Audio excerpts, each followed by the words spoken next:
Trains. Everyone is a closet train nerd. You might think you're above it. You might say you only play serious games about colonising planets, automating factories, or surviving an ecological collapse. But give you a locomotive, a few modular carriages, and a gauge that says boiler pressure critical, and suddenly you're wearing an imaginary conductor's hat and optimising cargo flow at 3 in the morning. Steam developers have noticed this, and a growing group of survival games are rethinking what a base actually is. If I was to say the word base to you as a game developer, you might picture a house, a settlement, or a cosy little shack you abandon after crafting a better pickaxe. But what if the whole base was a train? A train that's going somewhere whether you're ready or not, maybe even dragging you into danger. That one decision to make your base a track-bound, moving entity creates a surprisingly rich genre that mixes survival, automation, exploration, logistics, and just enough existential dread to keep the boiler pressure stable. We're not talking about every train game on Steam. We're talking about a much narrower cluster, where a modular train is a player's mobile base. The segment we found on Game Oracle contains 12 games. It's heavily indie, with 83% of games being self-published and 2/3 are still coming soon. That's both the opportunity and the warning. There are other developers that have noticed the same opening. I'm not prompting you to ask yourself, should I make a train game? I'm asking you to think about how a train can make your survival base building game stand out. The early commercial evidence says that this is an extremely uneven market. Voidtrain is the standout. We estimate around over 450,000 Steam sales and over $13 million in Steam revenue. That does not mean put a train in your game and receive $13 million the next day. Voidtrain also had a broad proposition: interdimensional exploration, combat, crafting, customization, and online co-op for up to 4 players. At a smaller scale, OxyRail launched into early access in February 2026 with a very positive 80% positive review score. We estimate it has about 32,000 Steam sales and nearly $500,000 in Steam revenue so far. And Heat Death Survival Train is not far behind in revenue and has a 78% positive review rate. So this isn't an empty platform, no pun intended. It's a segment with one large winner, several credible smaller releases, and a queue of upcoming competitors. The audience overlap is unusually useful for telling you what players are looking for here. First, survival crafting players who enjoy gathering, upgrading, and turning scarcity into comfort. Then there's systems players. They don't just want more iron, they want the iron to enter a machine, become a component, feed a power system, and solve tomorrow's problem automatically. The final audience is co-op groups. A train naturally distributes jobs. One player scavenges, one runs production, one keeps the power on, and one insists that more turrets are the answer to every design problem. This is why a train works as a product fantasy. It combines the emotional attachment of a base with the forward momentum of a journey. That gives players a double dose of meaning behind the gameplay. A stationary survival base has a problem. Once it's safe, why would you leave? A mobile base solves that in a single stroke. The world and the things within it, like weather events, fog, frost, enemies, oxygen, whatever your particular apocalypse is, all these things are pushing you onward, and your train base is physically taking you to fresh challenges. The fundamental gameplay loop is really smooth. Stop somewhere dangerous, take an expedition, bring resources back, process them inside the train, add capacity to your train, then leave before the pressure catches up. It's basically a logistics game where the factory is also the extraction vehicle. The player is never managing an abstract network, they're managing a home.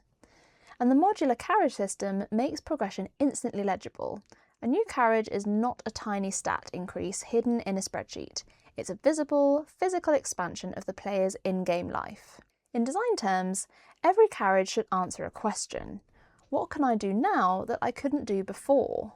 You can have a farm carriage for food, a workshop for higher tier production, an observatory carriage for route planning, a medical bay to keep your crew stable, a carriage with a massive cannon in it, you know, for diplomacy.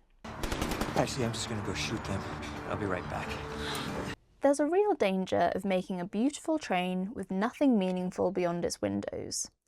In this market segment of train survival games, player feedback repeatedly praises atmosphere, train customization, and the initial survival loop, but flags repetition, shallow systems, weak pacing, clunky combat, technical issues, and early access games that feel unfinished.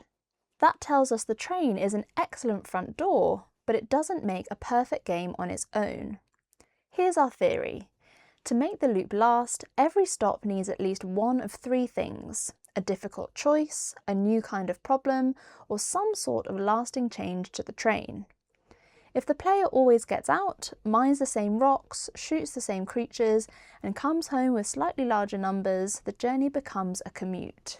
And we all hate a commute. From studying player reviews, the big design lesson is that getting the train moving and making it cool and customizable with a billion different gadgets is not the same thing as giving the player a journey. Players often love the opening hours of these games. There's a new world, a fragile train, unfamiliar resources, and a very obvious problem: don't die. Whether that's freezing, suffocating, starving, or getting eaten, the world you've created will have some very specific forms of death that players need to avoid. Fell off a cliff, trampled by horses, World War I, World War II, poison, starvation, a stray javelin. Ooh. But there's a clear pattern in player reviews here. After that early rush, some games lose pacing. Goals become vague, progression becomes incremental, and the loop can turn into go outside, collect thing, turn thing into slightly better thing, repeat until existentially tired. A train is naturally good at forward motion. That is its whole thing. So the design challenge is making every departure feel like it has a purpose beyond finding the next node of copper. I'm reliving the same day over and over. Before we get carried away and accidentally pitch Snowpiercer meets Factorio meets The Sims, this is a demanding production category. And a game like this does call for a lot of things. Modular construction, moving base logic, an explorable environment, inventory and production systems, satisfying travel, and probably co-op because the fantasy is so naturally social. Our analysis of this segment suggests that the best fit for a game like this is a small to mid-size indie team with strong systems engineering and the ability to do 3D environment art. You might also want to be comfortable with a technical load of UI complexity, moving base performance, physics, and level streaming. So the commercially sensible version is not open world, 8-player co-op, infinite train, 50 biomes.